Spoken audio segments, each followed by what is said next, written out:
Hi guys, 6 a.m. in the morning. I'm here at Lake Wyaralong and I'm going to go to hike Mount Joyce, which is the highest peak there behind me. It's going to be around 25 or 30k because I'm actually going to go around the back side of it and come up the back side and come down the front again.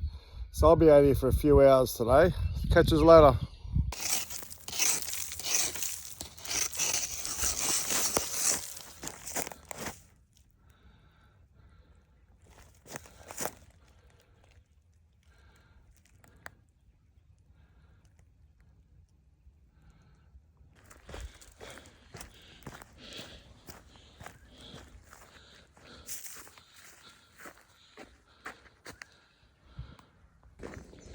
The grass tree track fire trail leading up to the summit of Mount Joyce is relentless. It starts off really steep, first 400 or 500 meters, and then for the next 2 or 3k, keeps going uphill and uphill and uphill. And when I get to the top of this hill, I'm still only 3/4 of the way up. We get here, we're going to turn left on the Ridgeline Trail. Goes up into the bush here. The Ridgeline Trail gets steeper the further up you go. It's a pretty well marked trail, but it is a bit of hard work. Near the top, it's that steep, it's almost a scramble.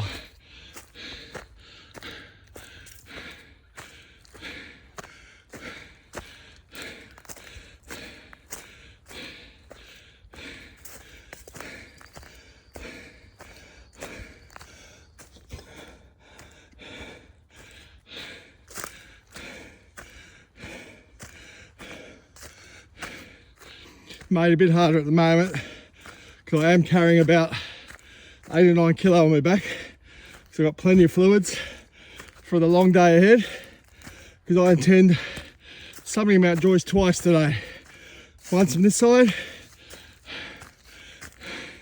and once from the other side.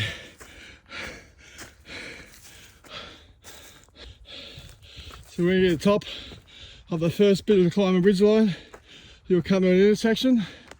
Left, goes back down the mountain, turn right to go up the summit. The signs are marked here. I'm not sure if I can go back down from where I just came from. It was almost impossible getting up it. It's so dry and slippery.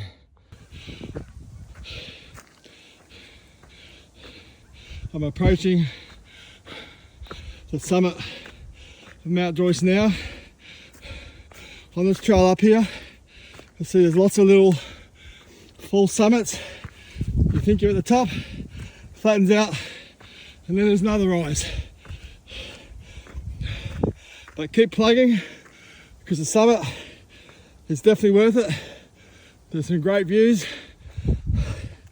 As you can tell by my breathing, it's hard work. So here I'm at the summit. I'll give you an idea of the views of Lake Wyaralong. Here we go. How good is this?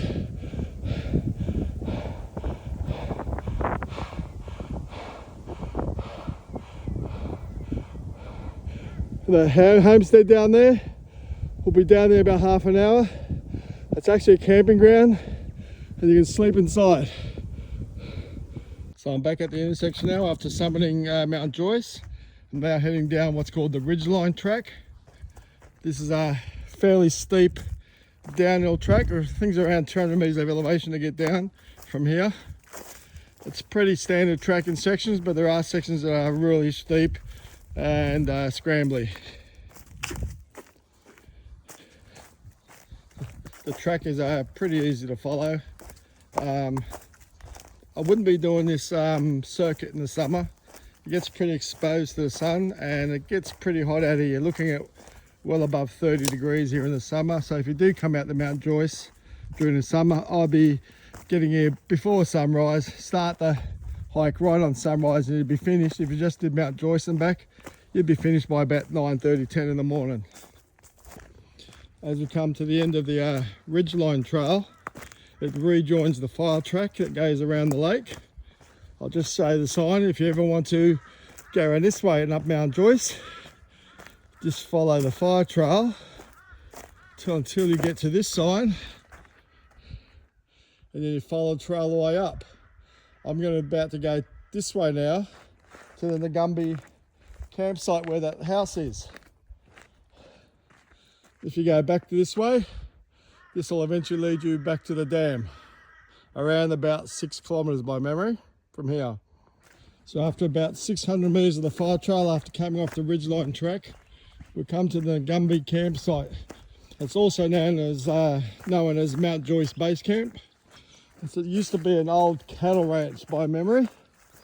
There's 2 or 3 little buildings here. You don't need tents. There's an outhouse. I'll give you a tour in a minute. But this is a really great place to stop for a feed on along your trails. A tour of the Ngumbi camp area. Just a bit of a sign telling you where you are around Lake Wyaralong. An old sign giving you some of the rules from Mount Joyce Base Camp, which is also known as. You have a nice big open grass field here to put plenty of tents down. There's an outhouse there. 2 beautiful gum trees out the front. And we're going to walk into the first part of the complex. It's called the front building. The important thing is when you come here, whenever you go inside the areas, it's got these doors like this. Make sure they keep closed to keep the birds out. So this front section, it's got 3 rooms and a main room. Each room's got these bunk beds, as you can see. So a good place for sitting down a mat and your sleeping bags. So there's the 3 rooms there. So that's the first section of the house. We'll just wander around to the back section now. Outside we've got this big camp table. Just great to have a group dinner here at night time. All covered little balconies all the way around the house. Now we go into the back section. Again, make sure you keep these wire doors closed. So it keeps the birds out and stop them from pooping everywhere. So just very plain little rooms, but perfect for just a night. So, but you can probably put 40, 50 people in here all up. Again, this is the back section of the building. Plenty of big rooms here to set down camps. Just go through the back here.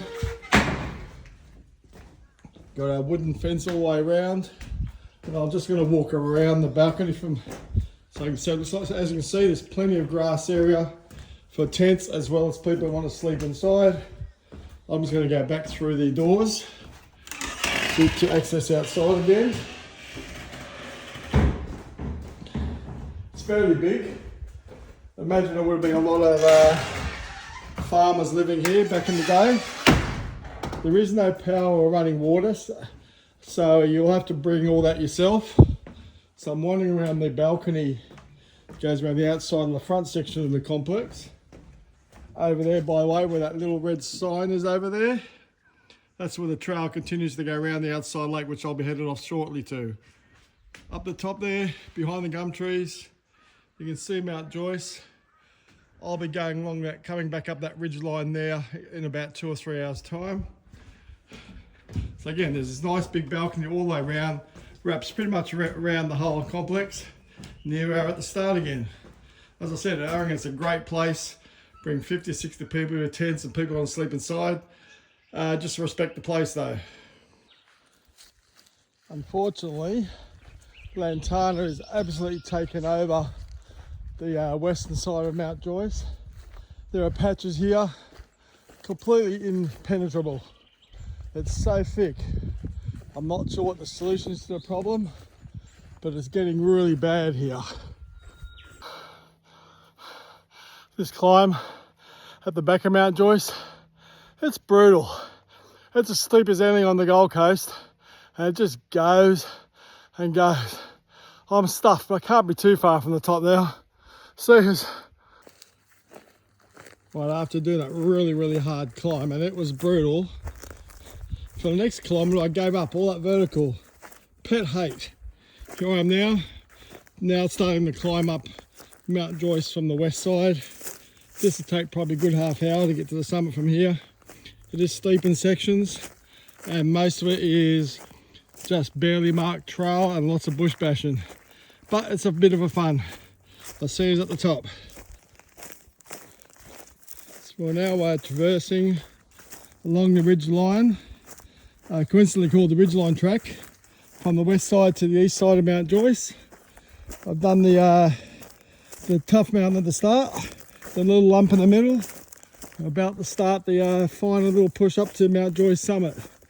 So it's a pretty fun track, but you need to have a bit of fitness behind it. This is a hard day out and I'm reasonably strong, and I've been struggling today, especially now it's starting to get warm.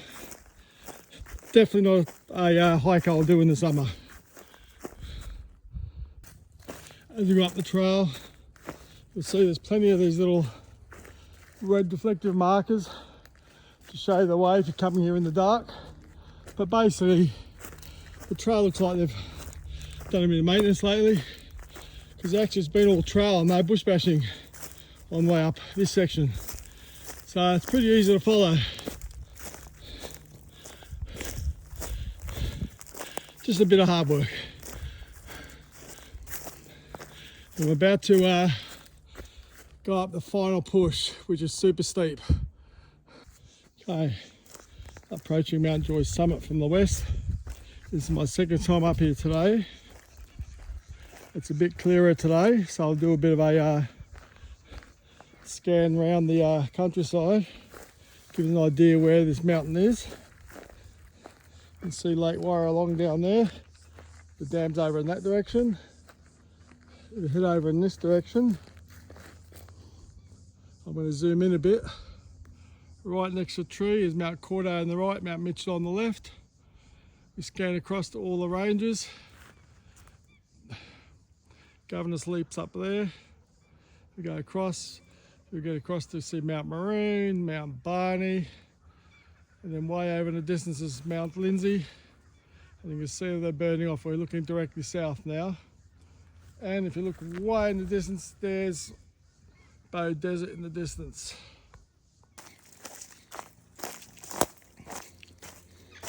Heading down from the summit.